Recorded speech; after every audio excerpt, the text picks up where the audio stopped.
You walked away from the conversation feeling completely drained. And the strange part? Nothing obviously bad even happened. No argument, no conflict, no awkward moment you can point to.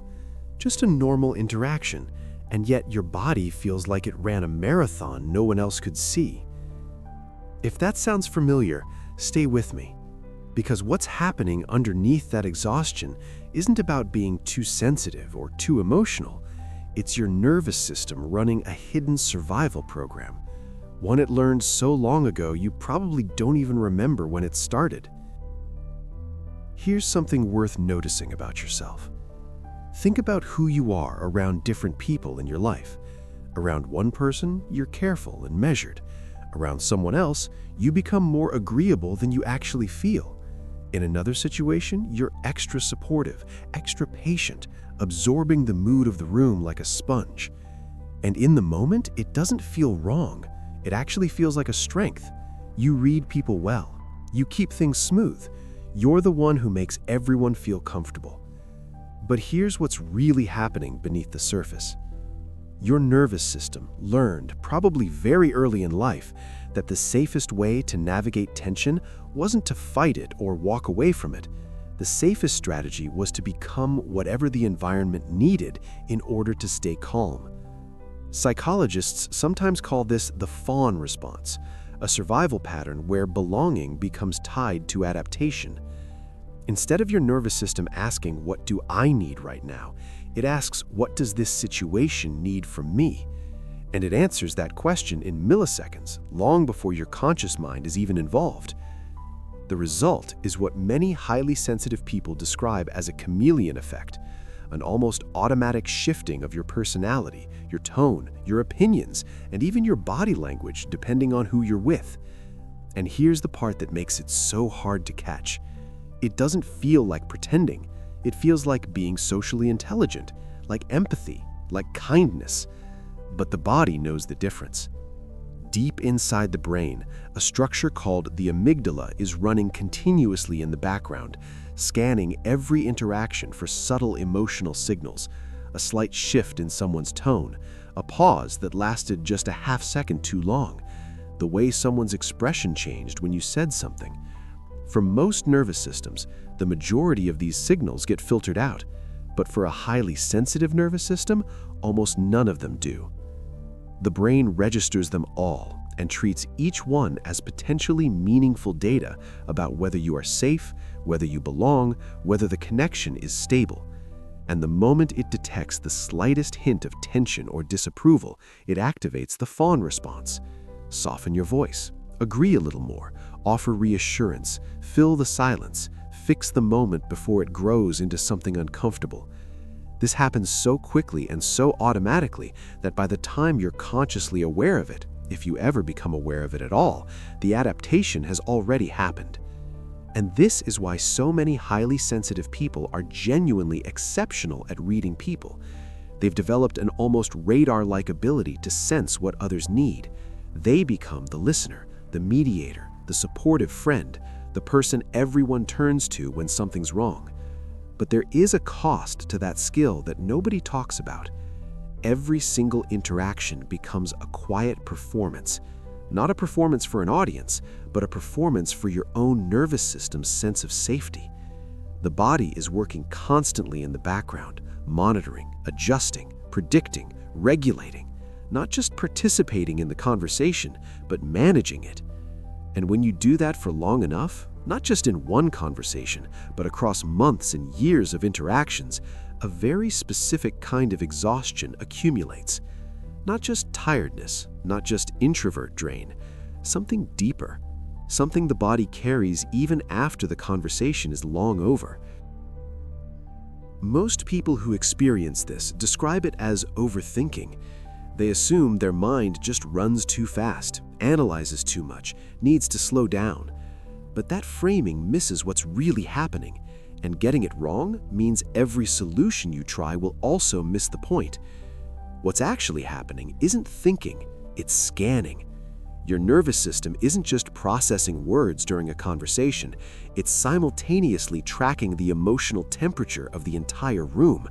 The tone of someone's voice, the micropause before they respond, the way their eyes shift when you make a point. Even silence carries emotional data that your brain is actively interpreting.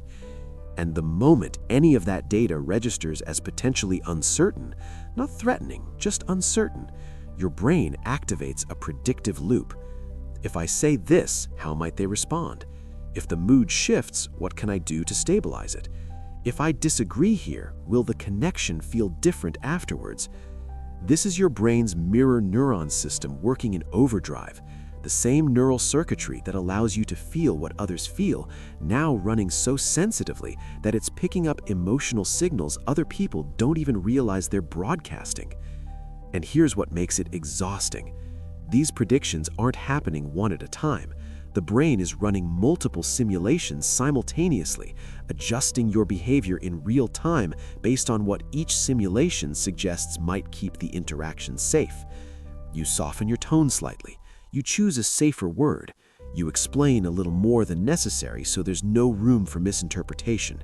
You laugh at something that didn't genuinely land as funny because the room expected a response, and your nervous system supplied one before you even had a chance to check.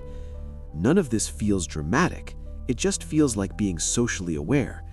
But internally, the nervous system is carrying the full weight of managing the emotional atmosphere of the room. And when the conversation ends, the scanning doesn't stop. The brain keeps running. It replays moments from the interaction, searching for signals it might have missed.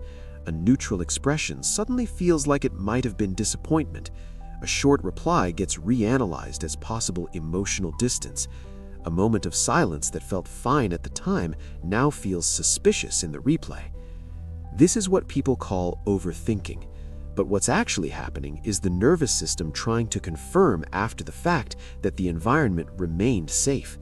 It's doing a security check on a situation that's already over because it doesn't yet trust that it can afford to stand down. This is not a mental discipline problem. This is not a character flaw. This is a nervous system that learned through real experience that social environments require constant monitoring in order to be survivable. Understanding that distinction changes everything, because once you see it clearly, you stop trying to fight yourself and you start learning to work with your nervous system instead. The most damaging part of this pattern isn't what happens in the dramatic moments, it's what happens in the small ones.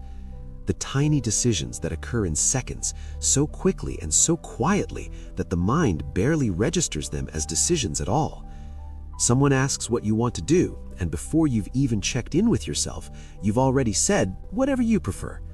A person shares an opinion you're not sure you agree with, and you nod along anyway, because challenging it feels risky, even if you can't explain exactly why.